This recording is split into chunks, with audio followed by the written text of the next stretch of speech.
Welcome back to the show, everyone. Michael, how are you doing today? I'm doing great, feeling awesome and ready to chat. So, fractions. Why couldn't whole numbers just handle everything? Imagine you're in ancient times. You and a friend hunt one deer. Okay, delicious. How do you divide it fairly? You can't both have one whole deer. Right, that's two dear. So whole numbers fail there. Exactly. Humanity needed a way to describe parts of a whole. Like half the deer. Or imagine ancient Egypt. A king orders 100 sacks of grain divided among 8 families. That's 100 divided by 8, not a whole number. And without fractions, constant arguments, fractions became essential for fairness. So it was about preventing squabbles over resources. And land, gold, water. Anything that couldn't be neatly counted as 1, 2, 3. So these fractions, when did they actually appear in human history? Around 2000 BCE, that's about 4,000 years ago. Wow, 4,000 years. What was the world like then? World population was tiny, like 25 to 35 million people. But civilizations were booming. Like ancient Egypt and Mesopotamia. Exactly. They were developing complex systems, writing trade. They needed fractions. How did they use them, like our fractions today? Not quite. Egyptians loved unit fractions like 1/2 or 1/5.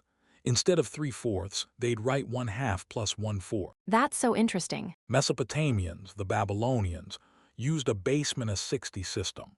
That's why we have 60 seconds and 360 degrees still today. Wait, really? That's wild. So those are mathematical fossils from then. Totally. And Indians later made them even more systematic. So fractions went beyond just dividing deer, right? How did they revolutionize math itself? Totally, before fractions, math answered how many.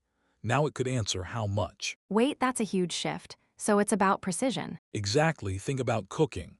Half a spoon, quarter cup. Or building like a quarter inch. Without fractions, that's impossible. Right, and medicine. Half a tablet. It made precision accessible in everyday life. No way. So it's not just about splitting things, it's about understanding parts of a whole. Yes, the cognitive leap was realizing a quantity can be divided without losing its identity. Like a pizza sliced into 8 pieces, it's still one pizza. Boom, that concept became fundamental for calculus, engineering, everything. So fractions, they really changed everything. Beyond just sharing food, how did they impact civilization broadly? Oh, it's huge. Think about business. Ownership percentages, profit sharing, even stock market shares. Right, you couldn't do any of that without them. Exactly. Or economics like interest rates or GDP growth. So much of our financial world relies on fractions. And physics, speed, density, acceleration.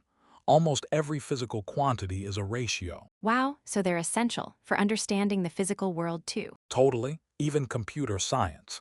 Memory usage, CPU utilization, machine learning models. No way, even in tech. Yes, fractions led to fairer trade, better engineering, and more sophisticated science. They really built the foundation for modern life. So fractions brought us all this precision, but I'm guessing they weren't perfect, right? Oh, not at all.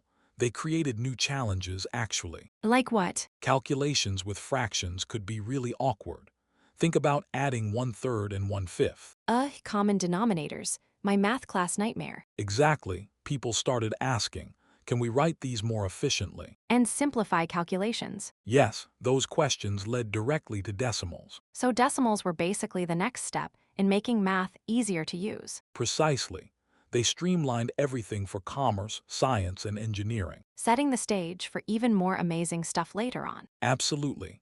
It was another cognitive leap, building on the power of fractions. Well, that was a lot to think about. Yeah, for sure. Thanks, Michael. Thanks for having me.